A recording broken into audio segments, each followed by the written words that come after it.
নমস্কার সমস্ত ছাত্রছাত্রীদের আমার চ্যানেলে জানাই স্বাগত।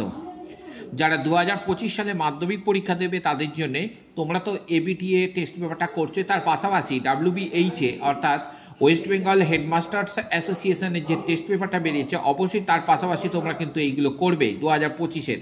এখান থেকে কিন্তু তোমরা অবশ্যই কমন পাবে, কারণ বিগত আমার অভিজ্ঞতা থেকে, দীর্ঘদিনের অভিজ্ঞতা, নিয়ার অ্যাবাউট 30+ ইয়ার্স অভিজ্ঞতা থেকে আমি বলছি, অবশ্যই কিন্তু তোমরা এইখান থেকে কিন্তু করবে।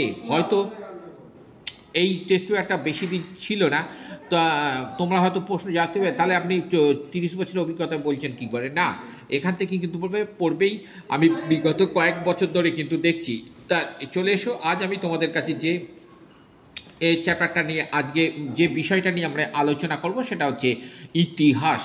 ইতিহাস চ্যাপ্টারটা, ইতিহাসে যে প্রথম যে এটা আছে, স্কুলটা আছে, অর্থাৎ বাঁকুড়া ডিস্ট্রিক্ট স্কুলের যে বাঁকুড়া ডিস্ট্রিক্ট ইন্টার স্কুল টেস্টে যে এটা আছে সেইটা নিয়ে কিন্তু আজ আমরা একটু আলোচনা করি। চলে এসো, যারা এখনও সাবস্ক্রাইব করেনি তোমরা অবশ্যই সাবস্ক্রাইব করে আমার পাশে থাকবে, এইটুকু তোমাদের কাছে আশা রাখি। চলো কথা না বাড়িয়ে আমি কাজে মন দিই।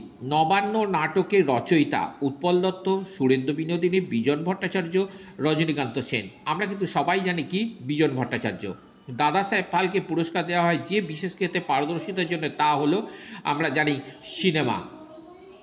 সতীদাহ প্রথা রদ করেছিলেন যে আইন, তা হলো সতীদাহ প্রথা, অর্থাৎ রেগুলেশন 17 নম্বর রেগুলেশন যে আইন হয়েছিল তার 17 নম্বর ধারা, এটা কিন্তু কি করা হয়েছিল, রদ করা হয়েছিল। 1.4 বামবদিনী পত্রিকার প্রথম সম্পাদক ছিলেন কে ছিলেন না, আমরা সবাই জানি কি না, উমেশচন্দ্র দত্ত। কেশবচন্দ্র সেন এনকে ব্রহ্মানন্দ উপাধি দেন কে দিয়েছিলেন, আমরা সবাই জানি দেবেন্দ্রনাথ ঠাকুর। দামিন কোহ বলতে আমরা কি বুঝি, দিনাজপুর, হুগলি, উত্তর দিনাজপুর না পাহাড়ের পাদদেশ, অর্থাৎ এটা হবে পাহাড়ের পাদদেশ। সন্ন্যাসী ফকির বিদ্রোহের উল্লেখযোগ্য কোন উপন্যাসে আমরা পেয়ে থাকি, এই না আনন্দমঠ উপন্যাসে। 19 শতকে সভা সমিতির যুগ বলেছেন কে, 19 শতকে সভা সমিতির যুগ কে বলেছেন না, আমরা কি বলছি না, অনিল শীল। মহারানী ভিক্টোরিয়া ভারত সাম্রাজ্ঞী উপাধি পেয়েছিলেন কার কাছ থেকে, 1877 খ্রিস্টাব্দে।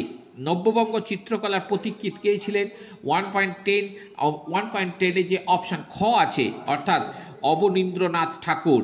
মার্জিত বাংলা হরফের প্রথম কারিগর ছিলেন কে ছিলেন, 1.11 এর অপশান গ পঞ্চানন কর্মকার। শিক্ষা সমন্বয় প্রবন্ধের লেখক কে, 1.12 অপশান গ রবীন্দ্রনাথ ঠাকুর। পরের প্রশ্ন, AITUC অর্থাৎ all India trade union Congress প্রতিষ্ঠিত হয় কবে, প্রতিষ্ঠিত হয় 1.13 হচ্ছে খ, অর্থাৎ 1920 খ্রিস্টাব্দে। পূর্ণাঙ্গা ভাইলার আন্দোলন হয়েছিল কোথায় হয়েছিল, 1.5 গয়েরটা অর্থাৎ ত্রিবাঙ্কুরে। ভারতের রাজধানী কলকাতা থেকে দিল্লিতে স্থানান্তরিত হয়েছিল কত, আমরা জানি কত সালে, 1.15 অর্থাৎ ঘ 1911 সালে। দলিতদের হরিজনে আখ্যা দিয়েছিলেন কে দিয়েছিলেন, গ গান্ধীজি। প্রথম দেবদাসী প্রথা বিলোপের জন্য বিল আনেন কে আনেন, 1.7 খ না মুথুলক্ষ্মী রেড্ডি। বেঙ্গল ভলেন্টিয়ার্সের প্রতিষ্ঠাতা কে ছিলেন, 18তে খ হেমচন্দ্র ঘোষ। এরপরেটা আসছি 1.19, অর্থাৎ দেখা যাচ্ছে ভারতের প্রথম স্বরাষ্ট্রমন্ত্রী কে ছিলেন না, ক বল্লভভাই প্যাটেল, যাকে আমরা কি বলে থাকি, লৌহ মানব নামে আমরা আখ্যা দিয়ে থাকি। কাশ্মীর কবে ভারতের সঙ্গে যুক্ত হয়, কাশ্মীর কবে ভারতের সঙ্গে যুক্ত হয়, এটা হচ্ছে 26শে অক্টোবর, এখানে 1947 সালে। এখানে দেখো তোমরা একটি বাক্যে তোমাকে দিয়েছে না, ভারতের প্রথম লিখিত ইতিহাস কি, রাজতরঙ্গিনী। মহাবিদ্রোহের সময়, আচ্ছা না, এখানে 3 আইন কবে পাস হয় না, 3 আইন পাস হয়েছিল 1872 খ্রিস্টাব্দে। মহাবিদ্রোহের সময় গভর্নর কে ছিলেন, Lord Canning. Workers and presents পার্টির মুখপাত্র কি ছিল, লাঙ্গল। এরপরেরটা আমি আসছি ট্রু ফলস অর্থাৎ সত্য মিথ্যা।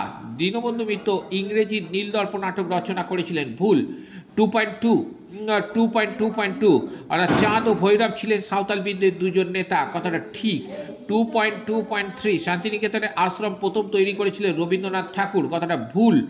2.2.4 লক্ষ্মীর ভাণ্ডার স্থাপন করেছিলেন সরলা দেবী চৌধুরানী, কথাটা ঠিক। এরপরে দেখো বাম স্তম্ভ এবং ডান স্তম্ভতে যেটা আছে না 2.3.1 দিয়েছে বিহু, অর্থাৎ বিহু উৎসবটা কোথায় থাকে না হচ্ছে লোকনৃত্য। দুদু মিয়া কে ছিলেন? দুদু মিয়া হচ্ছে কি ফরাজি আন্দোলন।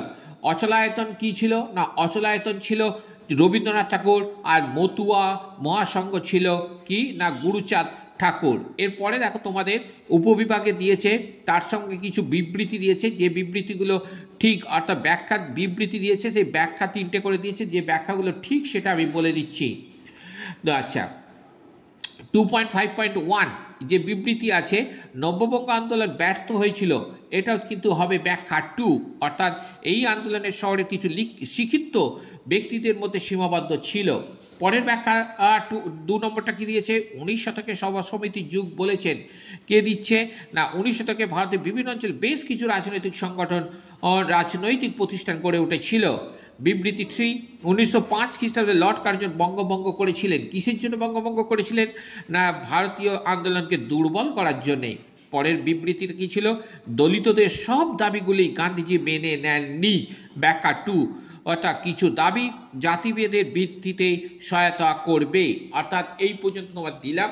এর পরবর্তীকালে আমি কিন্তু পরের যে পেজগুলো আছে সেইগুলো তোমাদেরকে করিয়ে দেব, অর্থাৎ তোমরা কিন্তু এই পর্যন্ত করো। অবশ্যই আমার চ্যানেলকে সাবস্ক্রাইব করো এবং আমার পাশে থাকবে, এবং আমি কিন্তু যখনই নতুন ভিডিও আপলোড করব তোমরা কিন্তু অবশ্যই সেটা কিন্তু তোমাদের কাছে নোটিফিকেশান চলে যাবে, তোমরা কিন্তু দেখতে পাবে। এর পরবর্তী ভিডিওতে আমি নিয়ে আসছি জিওগ্রাফির একটা পেজ।